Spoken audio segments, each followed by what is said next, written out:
একেবারে নিজের মতো করে বানিয়েছি ধাবা স্টাইল দই চিকেন। তাহলে চলো শেয়ার করা যাক কিভাবে বানালাম। একটা বাটির মধ্যে আমি দুধ রেখে দিয়েছিলাম, সেটা না পুরো এরকম দইয়ের মতো বসে গেছে।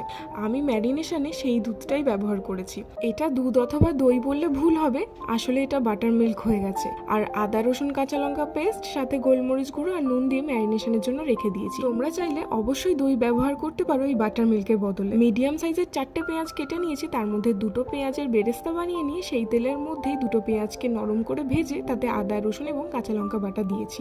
আগে থেকে ম্যারিনেট করে রাখা চিকেনটা দিয়ে একটুখানি নাড়াচাড়া করে নিয়ে ঢাকা চাপা দিয়ে একদম স্লো হিটে চিকেনটা রান্না হতে দিয়েছি প্রায় 15 থেকে 20 মিনিট মতো। যখন 50% মতো রান্না হয়ে গেছে, ওপর থেকে বেরেস্তা দিয়ে আরো 10 মিনিট মতো রান্না করে নিয়েছি। মাংসটা সেদ্ধ হয়ে গেলে দিয়ে দিচ্ছি কাঁচা লঙ্কা চেরা, কাসুরি মেথি, গরম মশলা এবং এক টুকরো দিয়েছি বাটার। কত কম উপকরণেই তৈরি হলো না ধাবা স্টাইল চিকেন। কেমন লাগলো ভিডিওটা জানাতে ভুলো না। ভালো লাগে চ্যানেলটা সাবস্ক্রাইব করো।